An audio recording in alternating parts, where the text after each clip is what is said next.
મારી સાથે મેહુલ બોગરા જોડાયા છે। મેહુલભાઈ, આ વિડીયો ક્યારનો છે, હકીકત છે શું?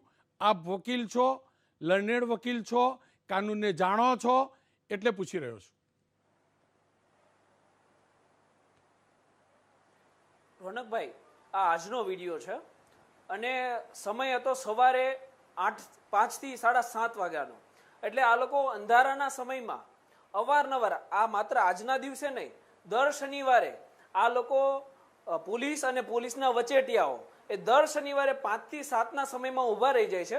જે પણ નાના મોટા ટેમ્પા ચાલકો હોય, વાહન ચાલકો હોય, જે બિચારો 1000, 2000, 1500ની મજૂરી દિવસમાં કરે, એની પાસેથી 200-500 રૂપિયાનો આ લોકો હપ્તો લઈ લે। એટલે પ્યોર શોષણ થઈ રહ્યું છે રોનકભાઈ। અરે મેહુલભાઈ, મેં તો તમારા બીજા વિડીયો પણ તમારા ફેસબુક પેજ ઉપર જોયા હતા। પોલીસવાળાની તમે ગાડી પકડતા હતા, બ્લેક ફિલ્મ ના લગાવી હોય તો રોંગ સાઈડ, એ બધું શું હતું હતું? શું સામાન્ય નાગરિક નિયમ તોડે છે તો એનું વાઉચર ફળાતું હશે? રોકડાની તમે વાત કરો છો, વાઉચર ફળાતું હશે માની લઈએ, તો એ બધાનું શું ચાલી રહ્યું શહેરમાં? બસ આ એક એક આપવીતી છે અને દુઃખ થઈ રહ્યું છે મને। દુઃખ એ વાતનું થઈ રહ્યું છે કે એટલા બધા વિડીયો વાયરલ થઈ રહ્યા છે, અવારનવાર પોલીસ કર્મચારીઓ ફોલ્ટમાં આવે અને આપશ્રીએ જ મને કીધું રોનકભાઈ કે સીપી શ્રી છે એવું કહે છે કે નીચલા અધિકારીઓને વાત કરી લો। તો હું આપને જણાવી દઉં કે જ્યારે મારું લાઈવ ચાલુ હતું સવારે 6 વાગે, ત્યારે મેં ડીસીપી શ્રી પ્રશાંત સુબેને પણ ફોન કર્યો હતો, એમણે ફોન રિસીવ ન કર્યો। તમે જે કંટ્રોલ રૂમની વાત કરો ને, એ 100 નંબર ઉપર ફોન કરીને આ લોકો જે ભ્રષ્ટાચાર કરતા હતા ને, એની ફરિયાદ કરવા માટે આપણે કંટ્રોલ રૂમમાં ફોન કર્યો, તો એમાં પણ કંટ્રોલ રૂમમાં 100 નંબર ઇમરજન્સી જે નંબર છે એમાં પણ કોઈએ ફોન રિસીવ ના કર્યો। અને જ્યાં તમે પોલીસ ચોકીની વાત કરો ને, એ પોલીસ ચોકી એ આ વચેટિયાઓ અને મળતિયાઓનો અડ્ડો થઈ ગયો છે। તમે પોલીસ ચોકીની અંદર જાઓ એટલે આજે હપ્તા ઉઘરાવવાવાળા જે તમને બહાર દેખાય ને, એ પોલીસ ચોકીઓની અંદર બેઠા હોય છે। મેં લાઈવ લઈને જેવો અંદર ગયો ને, એવા બધા મળતિયાઓ મોટા ભાગના એ ભાગીને છૂ થઈ ગયા હતા ત્યાંથી। એટલે આ મોટા લેવલની વસ્તુઓ થઈ રહી છે, જાહેર જનતા પીડાઈ રહી છે। જાહેર જનતાની હાલત તો એવી થઈ ગઈ છે કે પેલા શેરડીમાંથી કેમ રસ નીકળે ને છેલ્લા છોતા નીકળી જાય, એમ જાહેર જનતા છોતાની માફક પીલાઈ રહી છે। અને ઉપર જે પણ અધિકારીઓ છે એમને આ જોવાનો કોઈ ટાઈમ નથી, આની ઉપર કોઈ કાર્યવાહી કરવાનો ટાઈમ નથી। આટલા વિડીયો વાયરલ થયા હોવા છતાં કોઈ પણ પ્રકારની કાર્યવાહી આમાં રોનકભાઈ નથી થતી, એક દુઃખની વાત છે। પણ મેહુલભાઈ, હું પણ આ પ્રકારે કાર્યક્રમ કરું છું, મને બહુ લોકો પૂછતા હોય છે કે તમને ધમકી નથી મળતી? મને તો ક્યારેય નહીં મળી અને મળવાની પણ નથી। શું તમે આ પ્રકારના વિડીયો બનાવો છો, તમને ક્યારે કોઈ ધમકી મળે ખરી?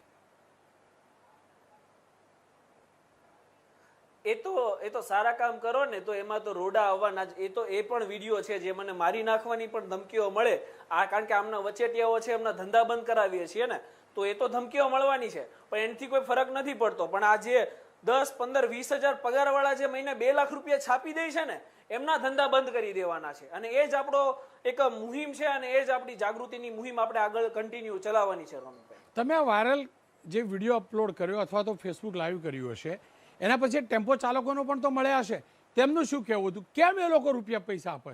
એવું તો શું ખોટું કરતા હતા? દારૂ ભરીને તો આવ્યા નહીં હોય, તો પૈસા કેમ આપે છે આ લોકોને?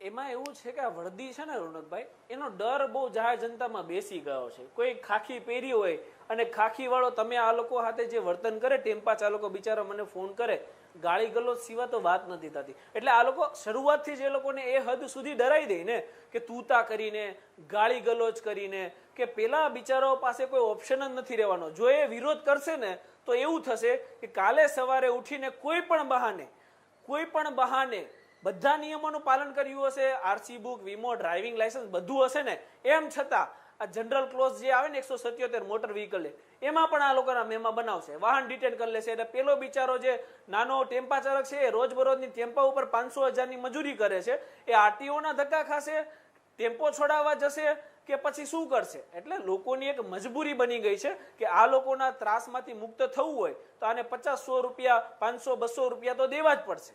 નહીં મેહુલભાઈ, તમે આ ફેસબુક લાઈવ કરો એટલે બહુ બધા લોકો કોમેન્ટ્સ કરતા હશે, વાહ મેહુલભાઈ બહુ સારું કર્યું, આ જ કરો। આ લોકો કેમ પછી આવું નહીં કરતા? કેમ એ ક્રાંતિ નથી આવતી? કેમ લોકો જાગૃત નથી થતા? લોકો પણ ક્રાંતિની શરૂઆત રોનકભાઈ કહીએ ને તો થઈ ગઈ છે। આ જે વિડીયો મેં તમને અત્યારે જે આજનું મારું જે લાઈવ છે ને, એ આખા લાઈવનો શ્રેય ત્યાંના લોકલ પબ્લિકને જાય છે। ઓલરેડી 5-6 લોકોએ ત્યાં રેકી કરી હતી સવારે વહેલા 5 વાગે ઉઠીને. એ 5 લોકો છે એને જ મને ત્યાં ફોન કર્યો હતો કે ભાઈ અહીંયા આ ઘટના બની રહી છે. મારા માર્ગદર્શન હેઠળ એમને ત્યાં રેકી કરીને બધા એવિડન્સ બનાવ્યા. એટલે જાગૃતિની શરૂઆત થઈ ગઈ છે. ઘણા લોકો ડરી રહ્યા છે. ડરના એ કહેવાય ને કે એક જુસ્સો નથી, પણ ધીમે ધીમે એ જુસ્સો અને જાગૃતતા આવી રહી છે. અને આ જે બધા આ લોકોના જે ધંધા છે ને પોતાના ગજવા ભરવાના માત્ર ને માત્ર, આમાં 60 થી 70% આ રેશિયો છે રોનકભાઈ. 30 થી 40% જ ઈમાનદારીનો રેશિયો છે, બાકી 60 થી 70% બેમાનીનો રેશિયો છે. એટલે એ લોકોના ધંધા ચોક્કસપણે બંધ થઈ જવાના છે. જાહેર જનતા આપના ટેલિવિઝન મારફતે, એબીપી અસ્મિતા મારફતે હું ચોક્કસથી જણાવીશ કે જ્યાં પણ આવું બને ને તો આમના વિડીયો બનાવો, તમારો અવાજ મેહુલ બોગરા બનશે. પણ જ્યાં પણ આવું બને વિડીયો બનાવો, મને મોકલાવો. અને હું મેહુલભાઈ આ વિડીયો બીજી વિન્ડોમાં વિડીયો બતાવતો હતો અને ભાગ એટલે પેલા મિલ્ખા કરતો પણ વધુ સ્પીડથી પેલા ભાઈ ભાગતા દેખાતા હતા. જો તો ખરા સ્પીડ તો જુઓ, ગતિ તો જુઓ. આ ભાઈ હતા કોણ? આ પેલી ટ્રેનિંગ લેવાય ને દોડવાની, કદાચ રોનકભાઈ તો અહીંયા કામ આવી જતી હોય ને બેમાનીના કામમાં. એટલે એ ભાઈ કોણ હતા એ તો ખબર જ નથી પડી. એ વચેટિયા હોય કે મળતિયા હોય, કારણ કે માસ્ક બાસ્ક પહેરીને એ ભાઈ કમ્પ્લીટ આવ્યા અને ચોકીમાંથી એ જે રોકેટ લોન્ચર લોન્ચ થાય એટલી સ્પીડમાં એ ભાગ્યા છે. એટલે આ જે ટ્રેનિંગ લેવાતી હોય એનો દુરુપયોગ સદુપયોગ જે કહેવાય એ આ રીતે થઈ રહ્યો છે.